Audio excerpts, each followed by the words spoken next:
కొంతమందిలో యాక్చువల్‌గా మచ్చలు ఎక్కువగా ఉంటాయి. నల్ల మచ్చలు లాంటివి గానీ, లేదా కొంతమంది తెల్ల మచ్చలు లాంటివి గానీ. అంటే మనము ఈ ప్లాస్టిక్ సర్జరీ ద్వారా వాటిని తీసేయవచ్చా? What is the ideal age to do this surgery? పుట్టుకతో వచ్చే మచ్చలు నాట్ అన్ ఇష్యూ. చిన్న సైజు ఉంటాయి. జెయింట్ సైజెస్ ఉంటాయి. జెయింట్ హెయిరీ నీవస్ అంటాం. కొన్ని మచ్చలు ఏంటంటే ఎప్పటికీ క్యాన్సర్ కావు. కొన్ని మచ్చలు క్యాన్సర్ కావచ్చు. జెయింట్ హెయిరీ నీవస్ అనేది పెద్ద సైజ్ది.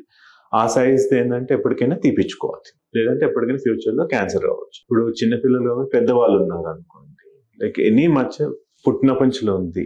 సైజ్ పెరుగుతుంది, కలర్ చేంజ్ అవుతుంది, ఏదైనా నీరు గారుతుంది, ఎనీ చేంజ్ ఇచ్చింగ్ అవుతుంది, ఎనీ చేంజ్ అవుతున్నా that is turning in to something else. First immediate గా బయాప్సీ చేయించడము ఏదో ఒకటి అది తీపిచ్చడం చేయాల్సి ఉంటుంది. ఎందుకంటే అది పెరిగిపోయింది అనుకోండి ర్యాపిడ్ గా మెలనోమా అంటాం, అది లైఫ్ థ్రెటనింగ్ క్యాన్సర్స్ కావచ్చు.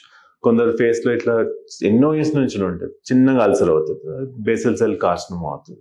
ఏజ్ లో చూస్తాం సన్ ఎక్స్పోజర్ అయ్యి ఓవర్ ఈ పీరియడ్స్ ఏమవుతుందంటే అది క్యాన్సర్ లాగా మారేచాం. చాలా మంది అంటే బ్యూటీ స్పాట్ అనేది ఓకే, కొందరికి ఇట్లా చేంజ్ అవుతుంటే మాత్రం అది తీసిపించుకోవాల్సి ఉంటుంది. అంటే ఎట్లా గుర్తించాల్సి వస్తుంది మరి?